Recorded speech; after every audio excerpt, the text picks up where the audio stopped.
நம்முடைய உணர்வுகள் பல நேரங்களில் நம்முடைய கணவனோ மனைவியோ ரொம்ப நெருக்கமாக இருக்கிறவர்களோ கூட நம்முடைய உணர்வுகளை புரிந்து கொள்ளாமல் இருக்கலாம்.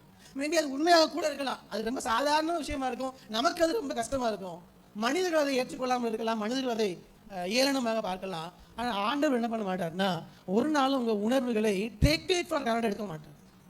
நம்முடைய உணர்வுகளை அவர் வேல்யூ பண்றது. நீங்க என்ன உணர்வுகளை அவர் சமூகத்துக்கு கொண்டு போனாலும் சரி, அந்த உணர்வுகளை எல்லாம் கேட்கக்கூடிய தேவன். ஆண்டவர் தெரியுமா தெரியாதா? எப்ப 450 பேரை எதிர்த்து இருந்தேன், நான் கூட இருந்தேன், இந்த இயேசுபின் மேல் கை வைக்க நான் விடுவேன்னா, இதுக்கு போய் ஏன் கவலைப்பட்டு ஆண்டவர் சொன்னாரா? இல்லை இல்லை. அப்படி ஆண்டவர் சொல்றதுக்கு ஒரு நிமிஷம் போதும். நீங்களும் நானும் இருந்தா அதான் சொல்லியிருப்போம். இதுக்கு போய் ஏன் கவலைப்படுற, ஒன்றும் நடக்காதுன்னு சொல்லியிருப்பான். ஆனால் ஆண்டவர் அது எதுவுமே சொல்லல. அவன் மனதில் இருக்கிற எல்லாவற்றையும் கொட்டுவதற்கு அங்கே இடத்தை கொடுத்து. இன்னைக்கு இருக்கக்கூடிய பெரிய பிரச்சனையே நம்ம மனதின் உணர்வுகளை கொட்டுவதற்கு இடம் இல்லை. யோசிச்சு பாருங்க, உங்க மனதில் இருப்பது எல்லாவற்றையும் கடைசியாக யாரிடத்தில் சொல்லி அழுதீர்கள்? யார்கிட்டயா சொல்லி அழுதீங்களா? கடைசியா எப்பொழுது அழுதீர்கள்? யோசித்து பாருங்க.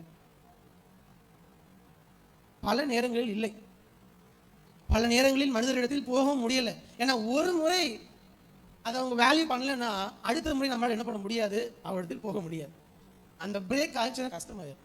அதனால் மனிதர்களிடத்தில் உங்க உணர்வுகள் எல்லாம் போய் கொட்டி அழ முடியுதோ முடியலையோ, தேவனிடத்தில் நீங்க எப்பொழுது போனாலும் அவர் உங்க உணர்வுகளை ஒரு நாளும், not even a single time, ஒரு தடவை கூட உங்க உணர்வுகளை அவர் அசட்டை செய்கிற தேவன் அல்லவே அல்ல. ஏன்னா வசனம் சொல்லுகிறது, நம்முடைய கண்ணீரில் என்ன பண்ணியிருக்கிறாரா? துருத்தியில் சேர்த்து வைக்கிறார். கண்ணீர் என்னது? உணர்வின் வெளிப்பாடு தான் நம்முடைய கண்ணீர். அழுத்தத்தின் கவலையின் வெளிப்பாடு தான் கண்ணீர்.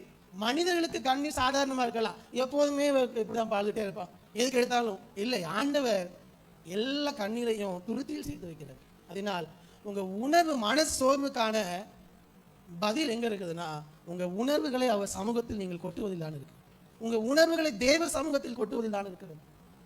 அங்க கொட்டிட்டீங்கன்னா எந்த காரியம், எந்த ஆன்சைட்டினாலும் சரி, எந்த டிப்ரெஷனாலும் சரி, அது மேற்கொண்டு வரக்கூடிய பலன் நமக்கு கிடைக்கும்.